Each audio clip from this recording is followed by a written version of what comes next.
This is Frank Skinner. This is Absolute Radio. Hello, this is Frank Skinner on Absolute Radio with Emily Dean and Alan Cochrane. Don't text us, please, because I have to admit that we're not live. I mean, we can pretend all we like, but that is where we fall down.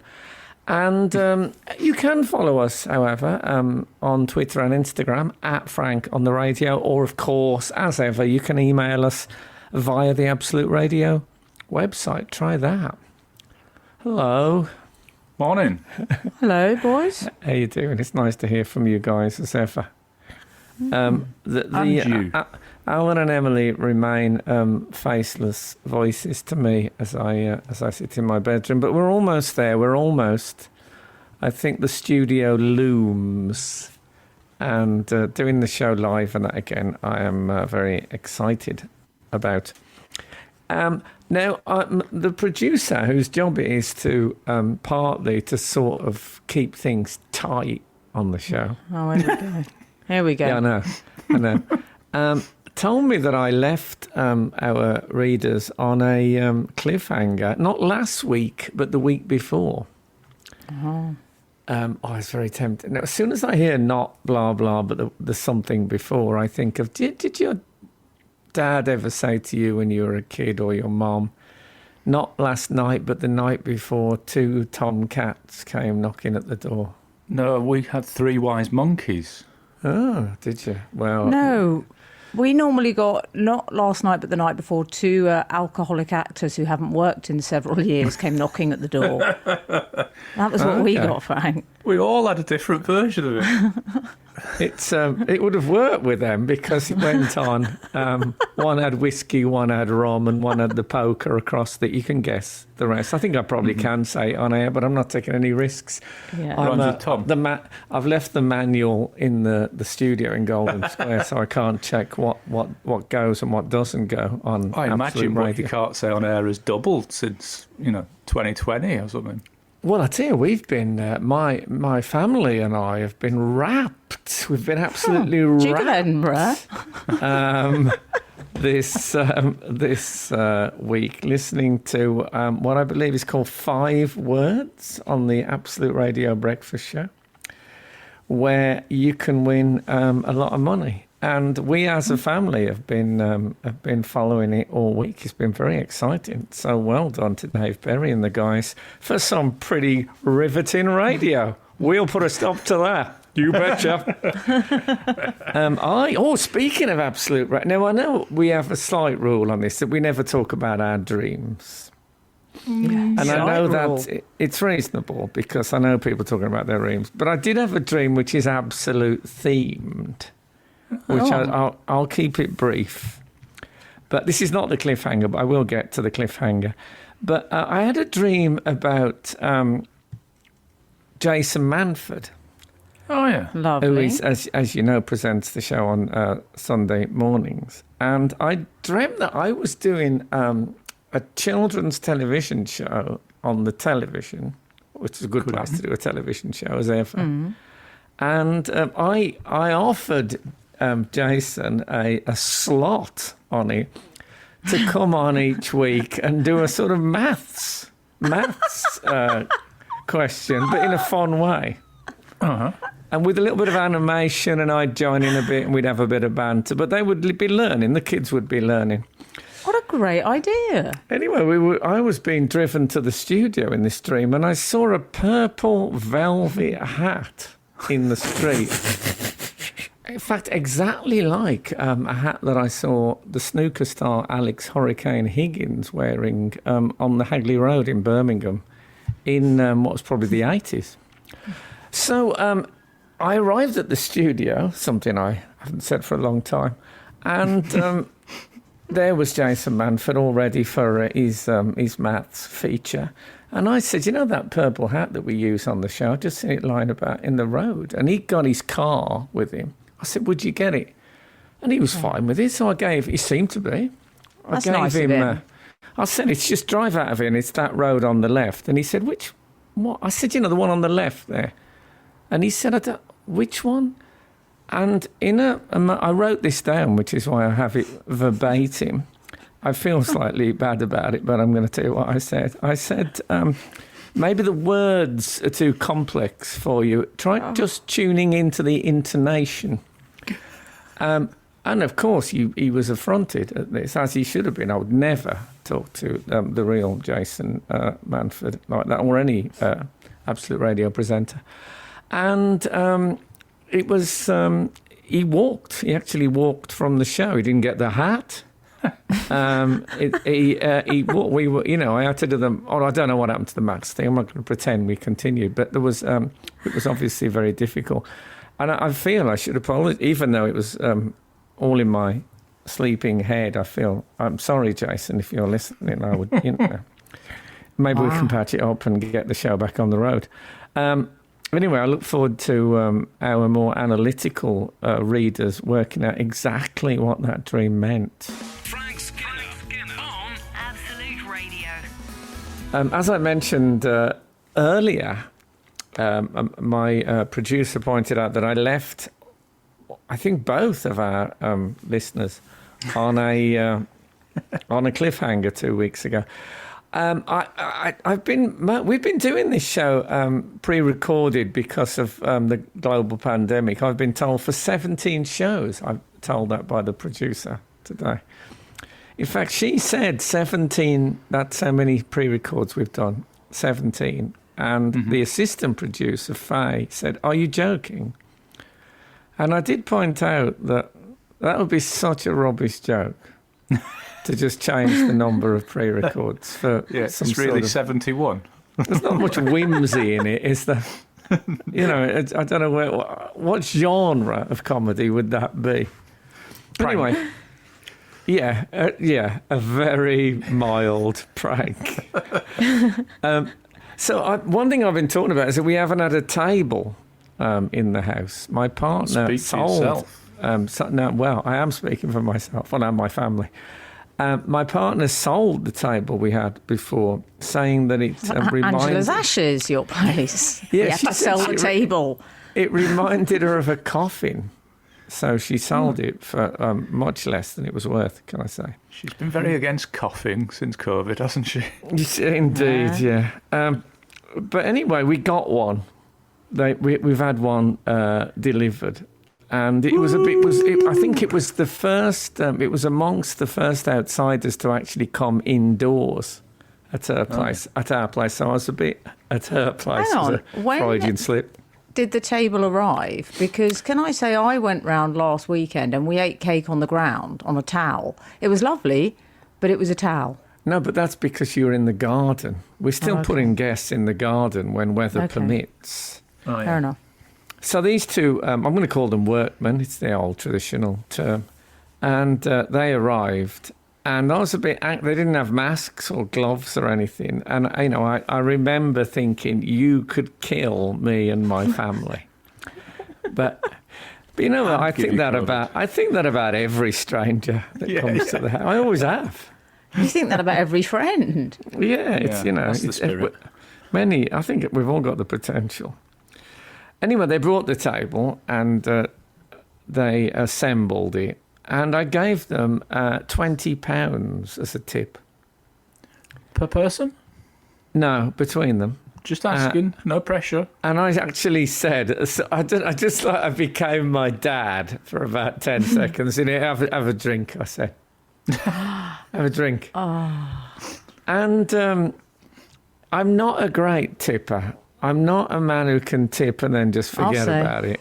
Yeah, so I tip, and then it nags at me about what I could have got with that tip. And would it have mattered if I'd offended two strangers? And I was thinking I could have gone and got a book and it's 20 quid. I mean, I will often not buy a book I want because it goes over... If it's a paperback and it goes over 10 quid, I won't get it. I think it's... You're joking. Yeah, $9.99 is my limit for unless it's a massive thing. Oh. I think published author Emily Dean is outraged. Oh, and published author Frank Skinner. I mean, the thing is, exactly. I've got to say, Frank, with that £20 though, did you genuinely... I understand it's difficult because you've given... When you give the tip at the end of the job, you get none of the benefit. do you? Because they're not going to be No. nice to you. They've got no incentive. Yeah. No, exactly.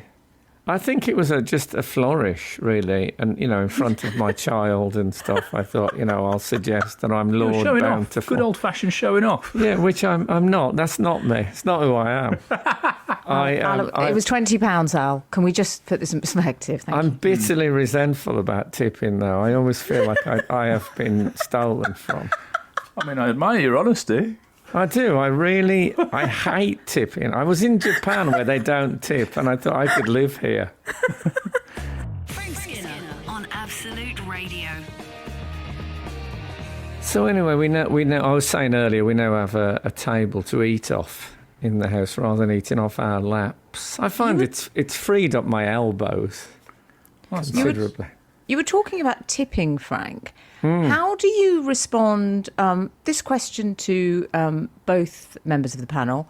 How do you react? When you go into a hotel room, I'll say you do, and they'll show you around the facilities and the amenities. Especially in America, we all know what that means, don't Yes, we? They yes. wait with intent. And when you don't have any dollars on you or any cash or whatever, I often do that. Oh, I've got no money, but I promise I will give you the money before the end of the trip. And there are times, I'm not going to lie, when I've thought, I'm not going to do that. I've done it maybe once.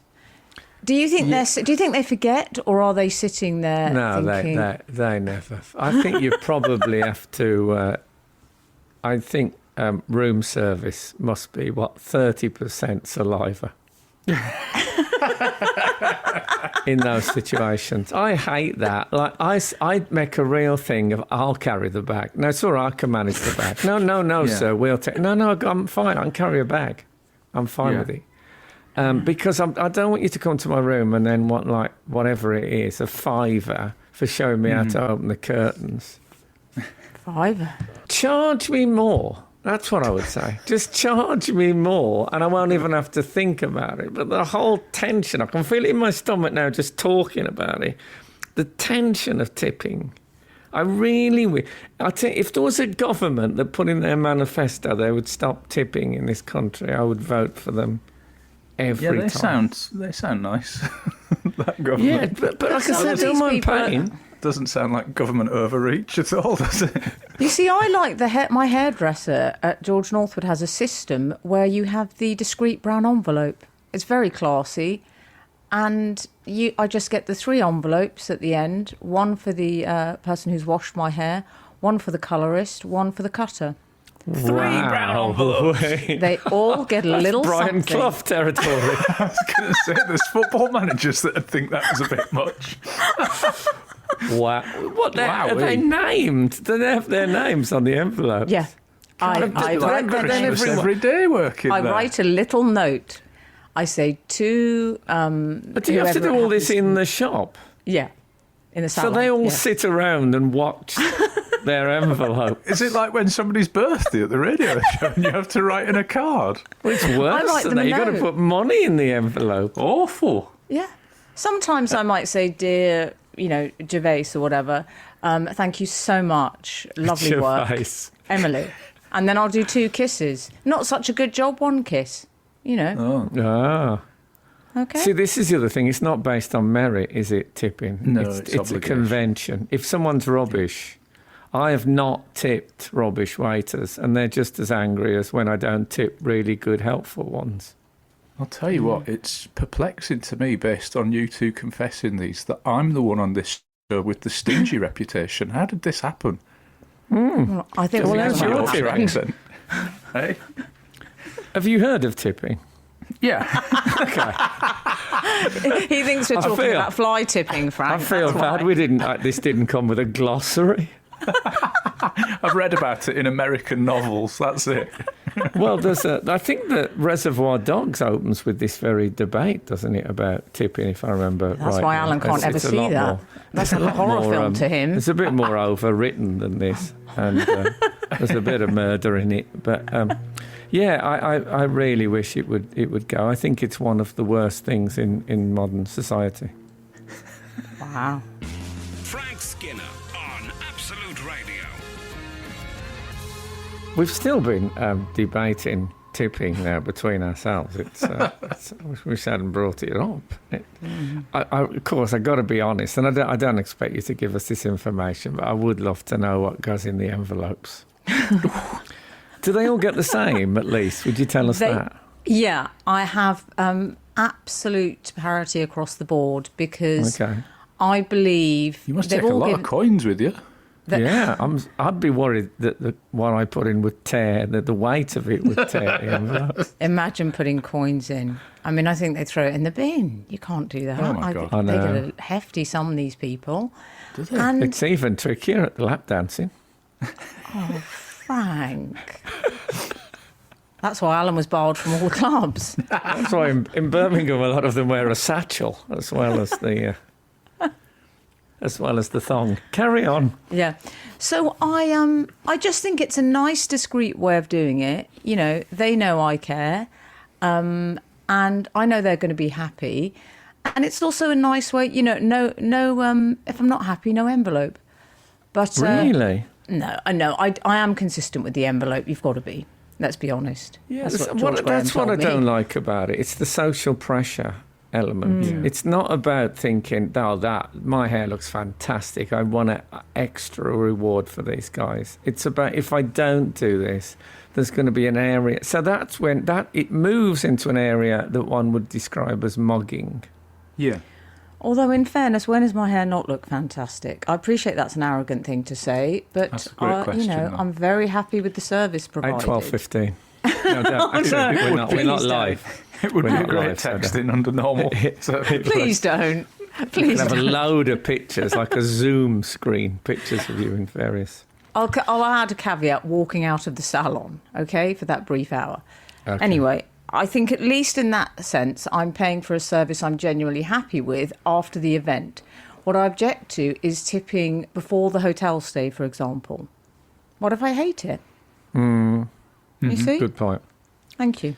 And also, you know, when I'm so old I can't carry my bag up to my room, then maybe I'll think about it. But hey, Yeah. you know, Or this cease is travelling. There's a national obesity crisis. We should be carrying what we can, in my opinion. Anyway, the table has arrived.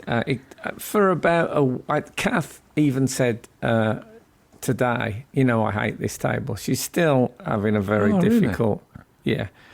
I thought it was for 3 days. It was definitely going back. That was how big is the table? Are we allowed to picture? I think dimensions? it's bigger than the coffin that we got rid of.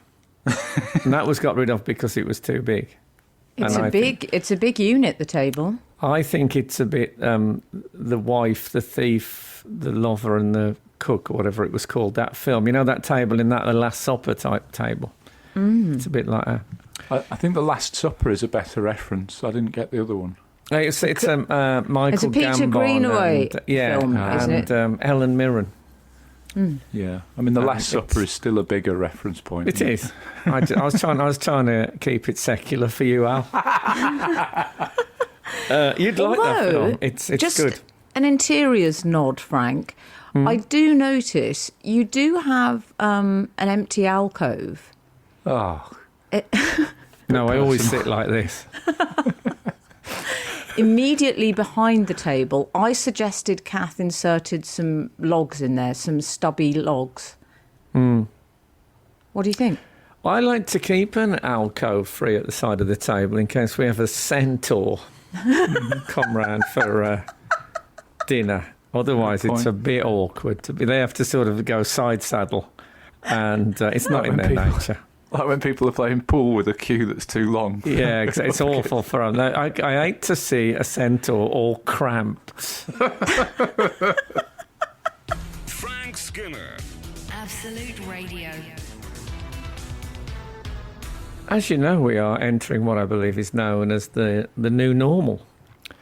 And I went to Whipsnade Zoo on Thursday. Did you? With Buzz, my child. Yeah, it was great. It was very normal. Oh, was it? Yeah. The animals. None of the animals in keeping face masks or anything. Yeah, they're 2 Social meters distancing. apart. No, the animals are they hadn't noticed, but it was just generally they have a sign saying try and keep one lion apart. It's about I don't know how long a lion is, but you know you can picture a lion and you get a sense of it. But I didn't get too fretful. Actually, there was a terrible moment when we got too close to a family. Well, I didn't think we were too close. I think they hadn't kept up to date with the current guidelines. They were still operating on.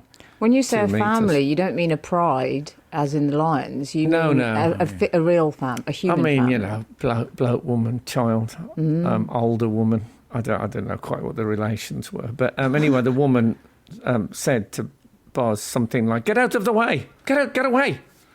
And then she said, "I just don't understand it when people don't observe social distancing." And normally I would have taken this as a cue for some heavy sarcasm that would, you know, leave all of them wounded. Good. But I don't know, I think I'd looked at so many animals and just stared at their behaviour that I just looked at this family. I just stood and looked at them.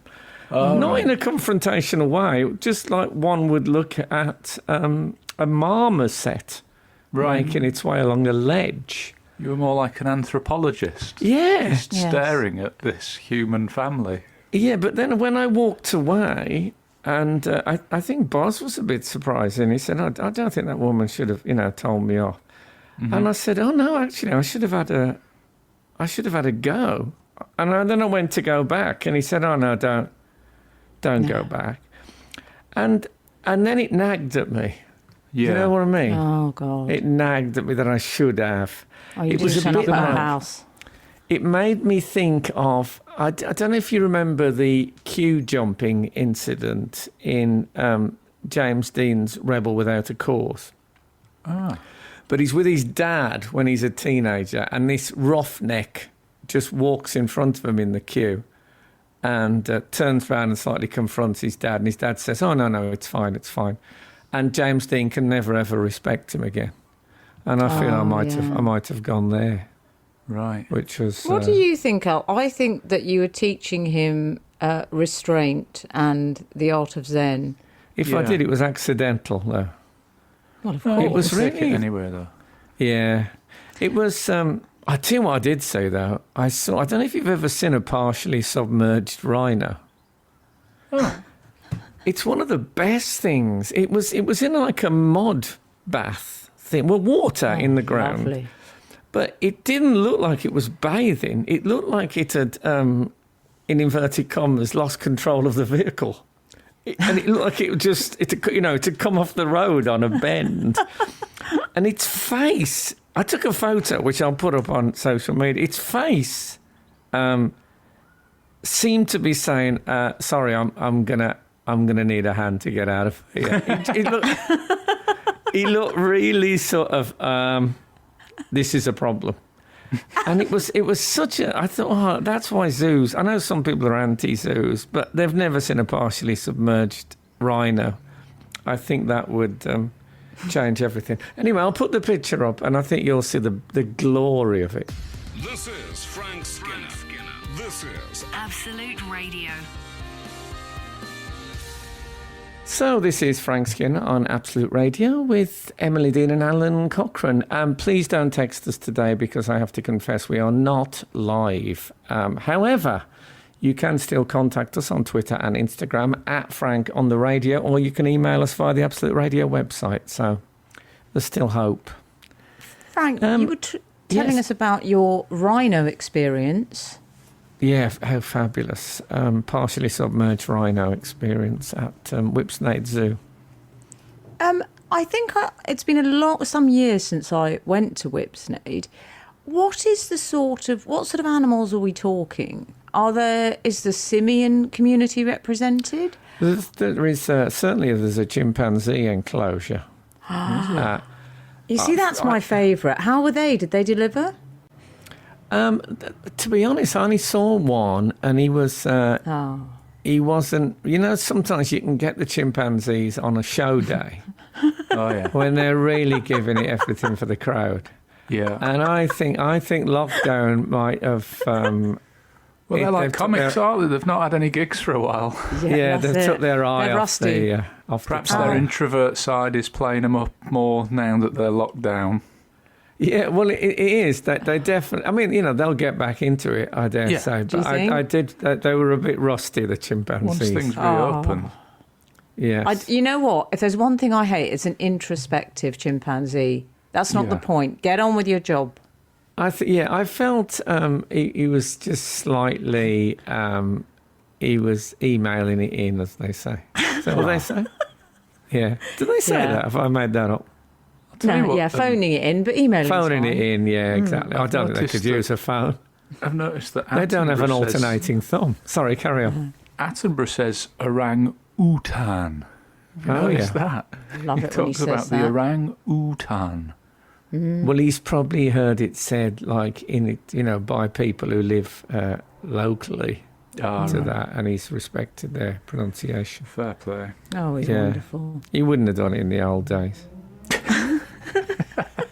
He didn't care. Then he went in. He just took animals back, sold them to zoos. All that. I don't know if you've watched. He was always collecting animals for zoos on the early shows. Yeah? Of course, he doesn't want to talk about that now. No. Now the dark years. But, so they were there. I mean, there's elephants at Whipsnade. That's one of the I highlights. like an elephant. Are there? But I love her. The rhino is, for me, is the king of the beasts. I know Is that's it? controversial.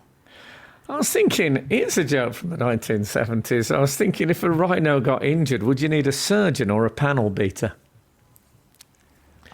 And I think the problem with it is people don't know what a panel beater is anymore. Oh, I know what a panel beater is, but I don't. Is Well, there it's a car because called a they rhino? look like they're covered in I some see. sort of sheeting rather than flesh. Yes. I thought it was based on a make of an old car called a rhino. Oh, so- no. See you. I wouldn't go that far for a rhino joke. I feel Fair quite enough. stiff with stress.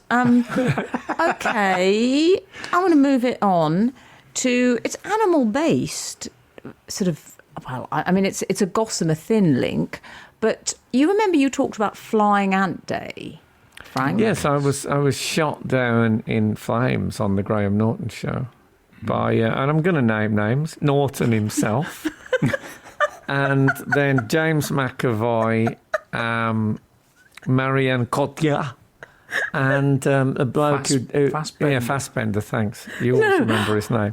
Oh, I prefer the bloke who ... Well, I was going to say the bloke whose name Al remembers, because I never... Fassbender, yeah, Michael Fassbender. And they all just looked at me like, what are you talking about? Flying Ant Day? No one's ever heard of such a thing. It was awful. Go on, why? Why do you bring it up? Oh, I'm sorry. Well, I was going to say justice has been done, Frank.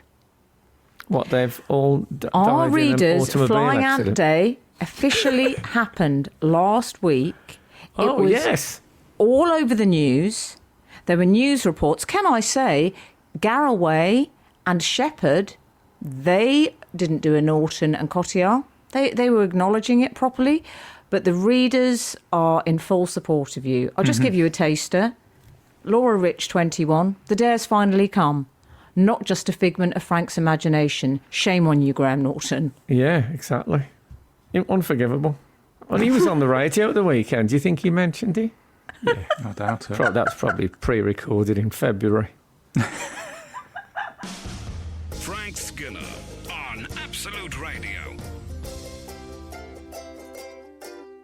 So we were once again discussing Flying Ant Day. It was more opposite this year because Emily was actually visiting me, and we sat in the garden as people do nowadays when they have visitors, and it suddenly became apparent that it was FAD. Mm-hmm. Wow. And, it was Are we great f- to witness it together. I thought that was very special. It was We a had a really lot- special moment. Had a lot of messages. Yeah.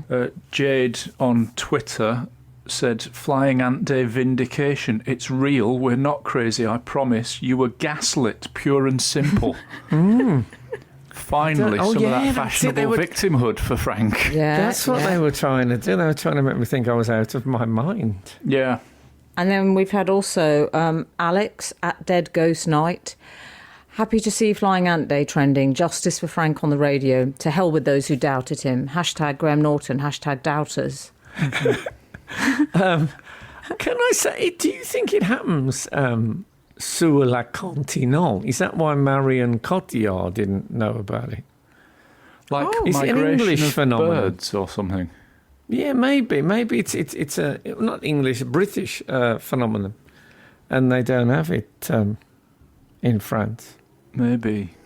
I imagine that they don't like the garlic, the ants. Oh, yeah. Doesn't go with the formic acid. It's No. that is a cocktail that's leading to disaster, in my opinion. Do you know what it is, Frank? I think the cigarettes. Yeah. Because they're they like a cigarette, the French, Oh, don't they they? love a Gaulois. Yeah, what's the other one? There's two. 1950s notion of French people we have. Well, my whole knowledge of France is based on my love of Serge Gainsbourg, who is always in a sort of spiral of cigarette smoke. In the days when it was cool rather than dangerous. My main memory of France when I went there years ago is it's more dog dirt than in the UK. You know, you'd like the cook, the wife, the thief, and his The lover. cook, the thief, his wife and his lover. Yeah. There's a whole dog dirt scene in that, which is tremendous. I was just stuff. enjoying Emily subtly correcting the title of the film. I was Well, just can never thinking remember the dog what dirt order it's scene in. is very special, is the definition of specialist interest. If you liked this, you'll like this. I'm just Yeah, I going to wonder write what that down. Amazon people who like this scene also liked. Yeah. I thought we agreed not to talk about that on air. No, okay, exactly. Al, did you see we'd also heard from You know what Neil... they'd like? They'd like that John Waters film with Divine Oh, yes. when she's taking the dog for a walk. Anyway, And this isn't. It's breakfast radio, for goodness sake. Yeah, it sounds gross. we heard as well, Al, didn't we, from Neil Hike Golf Repeat got Brilliant. in touch. Is he one of Suggest- the Berkshire golf repeats? It's a bit more mellow than Eat, Sleep, Rave, Repeat, which is now what's going to be in my head for the rest of the day. Oh, I've never heard that before. I think Is that- it's a is that a dance track. Manchester Eat, thing? Sleep, Rave, Repeat. It's like that. Do you want to know what Golf Repeat says? Oh, Yeah. He says, hi everyone, last Sunday my wife and I were setting up shop for a relaxing day in the garden. Unusually the skies above us had thousands of seagulls gliding around. As we laid down on our loungers, Flying Ant Day began. Swarms erupted out of our raised beds in biblical proportions. My wife's pathological hatred of ants was subsided with multiple kettle pours at the source. So hoping Fassbender, McAvoy and Norton succumb too. Also, apparently seagulls get intoxicated when consuming vast amounts of flying ants. So not only is it Flying Ant Day, it's Seagull Bender Day. Wow. There you go. Seagull Bender, I think, was the lead guitarist in Mott the Hoople. I remember right. Frank Skinner on Absolute Radio. We were discussing Flying Ant Day and other outside world activities. What else has been pouring in through our letterbox? Well, I think last week you referenced pubs that said no Burberry as being one of your favourite barred items. To Yeah, stop we were people. talking about what you see that they're not allowed. I suppose it's from the same school as school being the opposite term. When only 2 school children are allowed in shop at once, you know that one. Yes. But I love the No Burberry. I always loved. It was based on a singer's experience of not being allowed into a restaurant. I don't remember her name. Glyn. Jess Glynn. Jess Glynn, yes. That's right. Yeah, and I asked if anyone had seen any good exclusion signs. We've had various, actually. One of my favourites, Martin Healy, who says in Big Market, Newcastle, 1986, he saw knee-visible tattoos. You see, I very much like the terminology, the Geordie terminology for a start off. There used to be a chant when Peter Reid was the manager of Sunderland. I don't know if you remember Peter Reid. I do. But he was a man who had quite prominent, he had cropped hair and quite prominent ears. And the chant used to be, Peter Reid, he's got a monkey's heed. And I also once, do you know that song, I Am the Music Man, What Will You Play Me? Yes. And you say, I will play the saxophone, and then you sort of do the saxophone. Are you with me? I once played that with a woman from Newcastle, and she said, I will play the mouth organ, and then she simulated playing the mouth organ by going, sooty, sooty, sooty, blah, sooty, blah, sooty, blah, sooty, sooty, sooty, blah, which, as music goes, is definitely in the same Venn diagram as You Shall Have a Fishy on a Little Dishy, and, of course, Keep Your Feet Still, Geordie Hinney. Anyway, that's that northeast section of the show. Pray continue. That is a good one, though. I like that. We've also had Gregory Mason has sent us an extraordinary photograph from a bar in Barrow Creek, Australia. It's a fairly, I think it would be fair to describe it as quite an amateur sign. It's a sort of torn off piece of paper. At the top in red letters it says no. On the second deck it says again no. And then it says children only with adults. And then again it says no with an exclamation mark. Wow. So there you go. That is, I just was hoping you were going to say no boomerangs. And I love the idea of the manager throwing out someone who'd broken the rule and shouting, and don't come back. Any more? Yeah, there's several. Elizabeth Thornton, Al, I liked her. No polka dots or red lipstick, sad. Please. Bar has since shut down.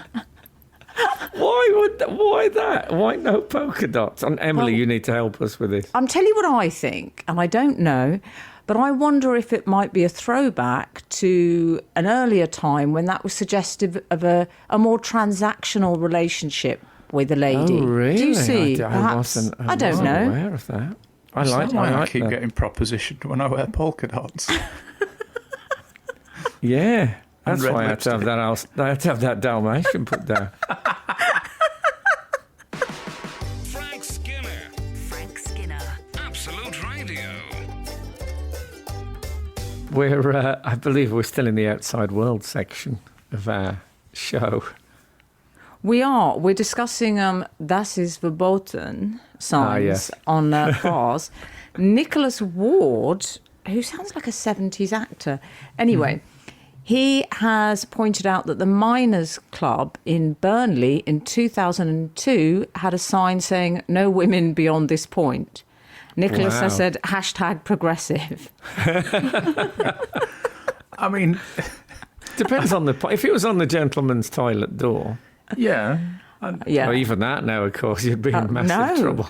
No longer relevant. And in fact, I think you'll find that gender turns out to be a bourgeois construct. So that sign just wouldn't work in any way around. Yeah. Okay. What else?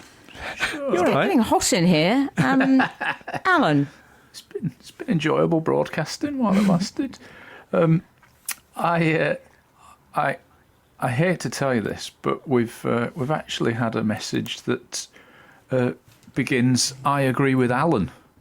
Oh. So obviously I'm going to read it. Dan Armstrong has said, I agree with Alan. Always have apples by my side on long journeys. I find the sleepiness moments more pronounced as I get older.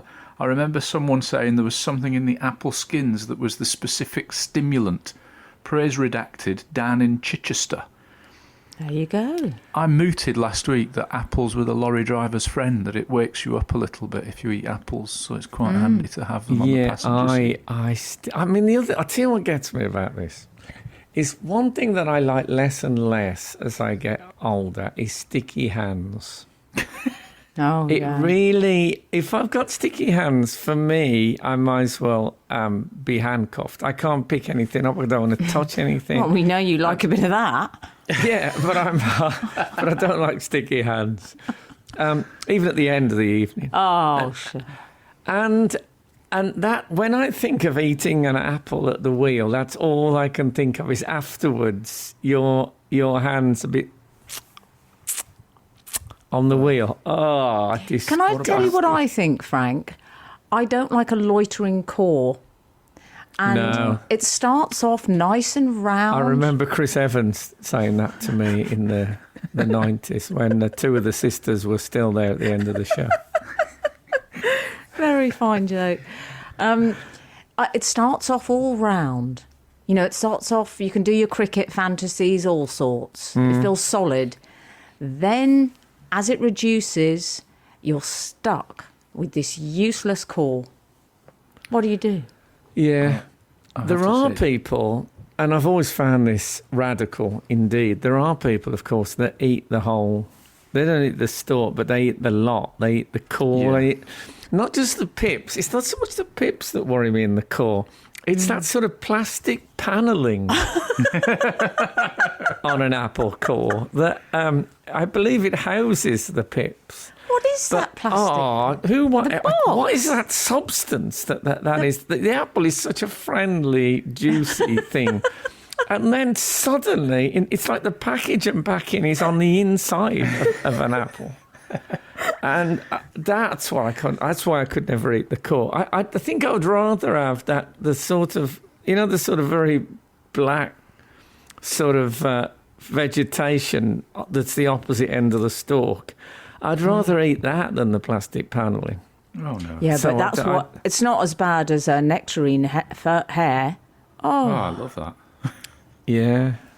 That's, Which isn't as good as pork scratching hair, but still.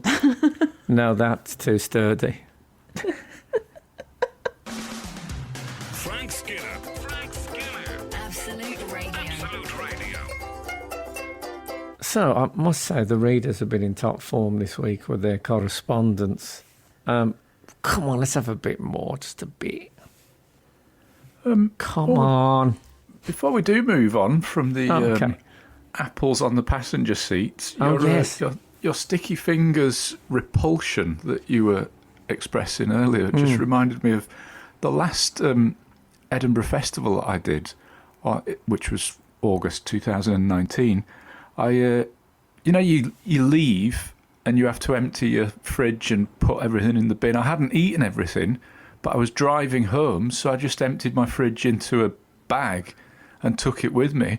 But I did have a packet of, the Santa Gare blue cheese. That Oh, yes, I love a bit of yes. delicious. Well, I know you But love a bit of blue. blue. Do you I keep in the hadn't glove finished it. compartment? Do you keep one of those knives that curves around into a fork at the end for cheese? You know the ones I mean? Well, I wish I had, because I set off thinking, I'll dip crackers into that cheese because it'll probably be quite runny. And so I had that on the passenger seat, and then the biscuits kept breaking. And so as I was driving from Edinburgh to Manchester, I was just putting one hand into the Santa Gare and sort of clawing blue cheese into my face Man, as I drove back. that is What a sight. fantastic. That's how I imagine Keith Floyd travelled all the time. Maybe with a bottle of champagne in the door flap. But you're all And right then with just that. handfuls of blue cheese. I would Wow. say as well, Al, that's certainly one good way to deter people from asking for a lift. Yes. I mean, who's going to get in the car with old blue cheese Cochrane? But wasn't the steering wheel all sort of cheesy when you No, arrived it's fine. home? I just licked it at every rest stop that I went to. Oh, you could do that, couldn't you? If you made it your business to hold on to the steering wheel on the top, you could Yeah. just lean forward and sock the steering wheel for the last 10 minutes once the cheese was over. Why not? Does this Santorgare? Oh no, it doesn't. What I like about some of these cheeses, they tend to have. They have almost like a slight sort of a boxy feel, don't they? They have presentation boxes with the gingham underskirt, and I love that touch. Have Yes. you ever had a deep fried camembert? Oh yeah, I don't I've had think I one of have. those. Yeah, I've had Yeah, one. they tend to have them not in posh restaurants and not in cheap restaurants, but in that lovely mid browns, that lovely mid thing, and it comes in like a tiny crate. It's delivered to the table in a crate, and then you open it, and it's been cooked and it's all melty and stuff. It's only about 8 million calories, but it's brilliant. I'm thinking about it now. I might go and order one. Well, Yeah. you could. They'd nestle nicely next to the gear stick, Al, in the car. And also, if you ordered one at home, it means you could use the crate for something else. Oh yeah, upcycle. Maybe those those metal meditation balls that they use in the East, hold in one hand and they slightly clank together. I think imagine there's something them- else actually, but let's move on from that. I think you've can got the imagine use of them- those wrong, those balls. No, but I'm anyway, sure I'm sure it's a mystical. it's not what I thing. call mine. I can just see them sitting on folded velvet in a camembert crate. Another opening line written. Frank Skinner on Absolute Radio. This is Frank Skinner on Absolute Radio with Emily Dean and Alan Cochrane. Please don't text us today because we're not live, but you can still follow us on Instagram and Twitter at Frank on the Radio, or you can email us via the Absolute Radio website. The news, that's what we usually talk about at this stage, isn't it? Yes. Avoiding all horribleness we can. Well, we Boys. usually heart news, don't we? I heart news. Yeah. I heart news a lot less than I used to. I maybe could spare a left ventricle, but that's about it. I would like to discuss. There was a bit of drama in the astrology community this week. Now this for me is a good story. I Well, have to say. in case people don't know what we're talking about, the astrologers. I mean, they were getting their planet motif waistcoats all up in a lather this week because a story was doing the rounds that NASA had unveiled the 13th star sign, Yeah. Ophiuchus. Is that how you pronounce it? Ophiuchus. Right, let's stick with that Bless one. you. That's the safest. The serpent bearer. He holds a serpent. And Yes. chaos ensued, didn't it? Yeah. People were up in arms. I saw Denise Welch on Loose Women, and I'll tell you what she said. She said, I am a Gemini. NASA can do one. Did she? Wow. She did. I mean, that's such a Gemini thing to say. Well, surely But, that NASA can do too would be a Gemini thing to say. It was a bit yes. weird that NASA were getting involved, wasn't it? It shows that NASA have a lot less to do now than they did in the 70s. You know, what used to be about putting men on the moon and stuff like that, it's mainly about T-shirts now, I think, NASA. Yeah. It felt a And bit like so- finding out that the Lancet took a position on Dr. Strangelove or Dr. Spock or Dr. Evil Yeah, to find yeah. out that NASA are interested in star signs. They kept saying, and they keep saying, look, we don't actually believe in astrology. We're just, we're just saying that the truth is that when the Babylonians worked this out 3,000 years ago, there was another constellation, and then they decided to ignore it because it didn't work well on their grid or something. Yeah. And if we're going to be absolutely straight, this is what the sign should be. And then I personally, by NASA's theory, went from Aquarius to Capricorn Me too. immediately. Did you? Well, Yeah. I am now a Gemini. Okay. You and Denise Welsh. Oh, no, because she's probably something else now. Yeah. I looked up because I've always quite liked being an Aquarius, because if you look up the traits, it says things like very creative, an individual, and all that, Oh, so does mine. Funny that. Yeah, and then I looked at So does yours, Capricorn. Al. Weird. yeah. I think I looked at the wrong one. The one I looked up for Capricorn says you get sexier as you get older. And I thought, so you're all right now. that's not the kind of astrology I want. I want it look a bit more mystical and sounding but I like bet it that has was come Mystic from Meg. someone. I want it from someone who sounds like they live in a hollowed out tree. Yeah. I don't want, Merlin. I want a bit of Merlin. I'm really enjoying Merlin, actually. But Oh, it's great. It's the best. Anyway, the Babylonians. So, am I right in assuming that the Babylonians essentially knew it was 13, yes, but regarded this is what that NASA as say. an inconvenient truth, TMI, essentially? They just thought, well, it doesn't work with what we want to do. yeah. Yes, I think that the problem was that the chatterbox that we talked about last week, which I think was the system of prediction the Babylonians used. This is the thing that you hold like a paper flower and kids have to pick the colour and then the number. I think it doesn't fold into 13. It cannot be done. And so they just dumped off you, Cus.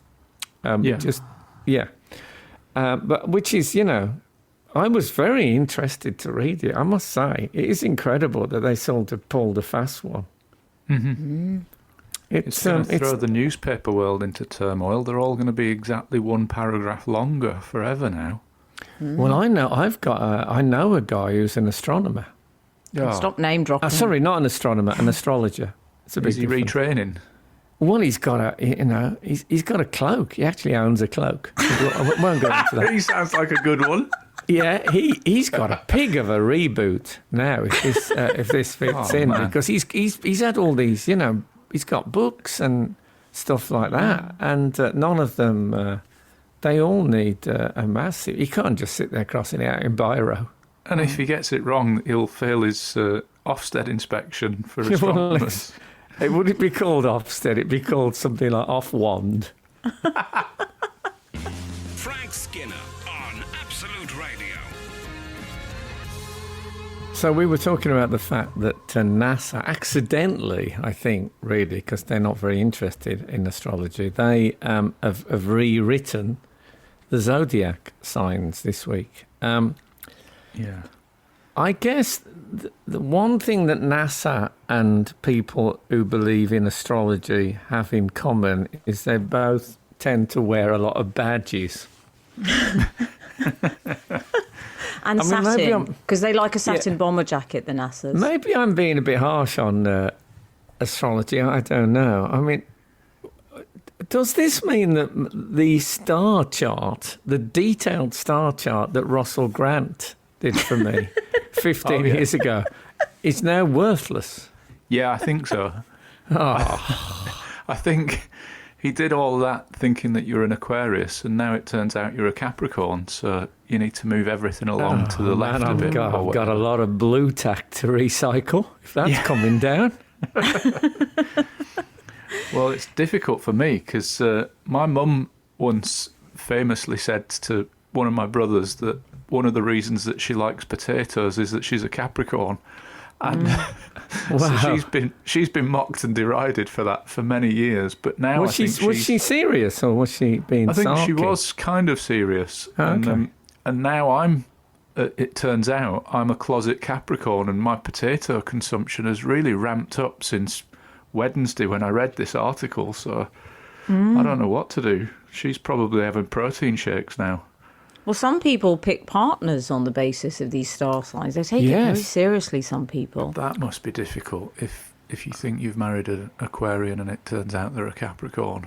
Yeah, if you've done it on... Because there's quite a few sort of people who, like John Lennon made a lot of his big life decisions based on astrology. Yeah. There's people who... there's not everyone who takes it seriously is very eccentric. There's some... Ted Hughes, I think, the poet, believed in it. And Hitler, of course. Is that true? Okay, well, that's not selling it quite so much. But I think... No, I'm not saying... it didn't work out for him. But he had a team, I believe, of astrologers. And the days that he went, invaded and the sort of stuff, he did... He would choose the date of the invasion or the battle based on the advice of his astrologers. Really? Really? Yeah. Ah, They every had, day's a school day. Oh, yes, that's important. Hitler Workshop Ophiuchus. here on Absolute Radio. Another next week with less relevant information about Hitler, although interesting.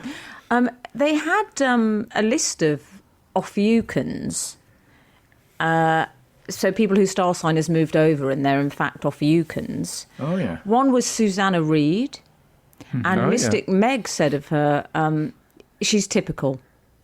She often manages to bring people together despite their opposing views. And another Ophiucan is Arj. She wow. said, he's a true Ophiuchus in the sense of his flamboyance and love of the arts. Quentin Crisp, having made several appearances on Arj. stage over the years, as well as his often hilarious appearances on Towie. Discuss, boys. I think she's got Arj mixed up with Brian Sewell, the art critic, which is easily done. But it's interesting she can talk about typical Ophiuchans as if, you know, did she have this stuff? She obviously saw this coming, Mystic Meg, which you have to respect her for. This is a great advert for her art. Frank Skinner on Absolute Radio. And we were discussing there's a new star sign in town. And it's quite exciting. I'm not it myself, but I have changed from Aquarius to Capricorn as a result of everyone having to barge up. Yeah. When We've all it arrived. changed, dear. And I'm a Gemini, no longer a Cancerian. Alan, Yeah, I'm the same as Frank. I've moved from Aquarius into Capricorn. Me, you, and Holly Willoughby. Peas in a pod, aren't we? Yeah. can I ask you something about Mystic Meg? Sure. Real name, Margaret Ann Lake. You know, she used to be on the Margaret National- Ann Lake, she really should have been killed by somebody in the 50s. She's really got that name of someone who would have been killed by quite a Yes. high-profile murderer Yes. guy. From Whose the photos- bloke whose wax model was in Madame Tussauds in a suit that he wore in the trial. There's a thing they used to do in the Chamber of Horrors where the murderers used to wear their real suits that had belonged to the actual blokes. You wouldn't, you couldn't get away right? with it. Yeah. You couldn't do it now, could you? No. I don't know which area of the current thing it offends, but there's something wrong with the murderer's suit spitting in there, I think. No, you're right. There is something very yellowing microfiche file about her name. Yeah. So meanwhile, the victim, Margaret Ann Lake, she used to be Mystic Meg on the National Lottery, didn't she? She had a weekly appearance, and it was only recently, I don't know why it's taken me so long to think about this. I thought, I mean, wasn't that essentially drawing attention to the sort of unavoidable truth that dismantles her entire career? I mean, it's essentially going on the National Lottery, and it does beg a question, doesn't it, when you see Margaret Ann Lake? You think, well, come on then, out with the numbers. Why is she working on it and not winning it, you mean? Yes, Right. exactly. I think she was also on that Ant and Dec phone-in thing and the Blue Peter Name the Rabbit, which she predicted both accurately. It's just remarkable. I forgot she was about... I'd sort of forgotten that astrology existed a bit until this story came up this week. Me too. And I looked at... I thought, what will Justin Toper make of this, who is my astrologer of choice? Is he? Yeah, because Remember he's got the hair, and so I looked at his Twitter feed, and he doesn't refer to it at all, Justin Toper. Then I got afraid that he might be no longer with us. But anyway, I looked one of his tweets, which I made a note of. He said, and this is word for word. He said, "I have a new catchphrase." I thought, I'm loving this so far. He said, "I have a new catchphrase when saying goodbye." Oh, yeah. And I thought, well, I'm making that, because I'd like to be able to quote Justin Toper when I'm leaving. And It's Stay Frosty. Stay frosty. Yeah. Now, I don't know if he gets short shrift from a lot of the people that he speaks to. They're a bit off with him. And he urges them to... Or maybe he communicates... What does that mean? Maybe he communicates with the cryogenically preserved as part of his work. That's possible. Extraordinary. So, you know, who else would have said that other than the late David Frost's first wife, perhaps? Yeah, exactly, yeah. Or the agent of Tony the Tiger. Yes. Frank Skinner. Frank Skinner. Absolute Radio. Absolute Radio. I'll tell you what, as a man who, outside of global pandemics, spends a fair amount of time on stage, when I read about the change in star signs, I did think of Chris Christopherson, who I hope is still doing gigs. And he has a song. Do you know his song, Jesus Was a Capricorn? I don't know that. I think that it's just going to give him a bit of extra meat for his pre-song Oh, if he does chat, a isn't talking. it? The fact that he'll be able to say that, well, actually, he's not anymore because he's now changed. I don't know what 25th of December has morphed into. But I bet he thought, oh, God, because I've been using the same banter before that song since 1971. And now I can suddenly sound like I've got my finger on the pulse. So it's good news for Double K. For the LKK. I don't mean Kerry Katona. No. Or Kim Kardashian, obviously. No. Kevin Kline. Anyway. Other KKs are available. Yeah, exactly. Did you see The Sun did some interesting reporting of this? I like that the Sun news editor had, you know, when they do a little box out and they do it in a little colour, like a pale blue maybe, just to illustrate this is separate editorial. Yeah. And it said at the top, it seems boffins were right, was the headline. And it was him essentially saying he always saw himself as a natural Sagittarian. And it turns out he's actually an Ophiuchus. So there you go. That was the news from the Sun. Okay. I tell you that NASA on their website make quite a big fuss about a bit like I am with. I looked at the lyrics. My son is playing the ukulele at the moment, and we were looking at When I'm Cleaning Windows, the George Formby song, the lyrics to that on Apple Music. And there's a bit in brackets where the instrumental break comes, and they've put banjo, which, of course, he did not play. So I'm slightly furious about that. And that's how NASA are about astronomy, astrology. Yeah. They're really the idea of it being confused. But if I met Brian Cox in a bar and someone said to me, I can't remember, he's either an astronomer or an astrologer, I would absolutely guess he was an astrologer. And he wouldn't I like think his whole manner, that slightly smiley, distant world thing, is, for me, he could have been a Tauparian. So, for anyone who didn't hear the last link, Frank is referring to Justin Toper, who was an astrologer briefly in the 90s and looked a bit like one of status quo, Frank, would you say? Careful, I think he's still an astrologer. I don't think we should, I don't want it to be a run on Justin Toper and we close. I think I once did that with BHS. I said it was closed and then... What you're saying?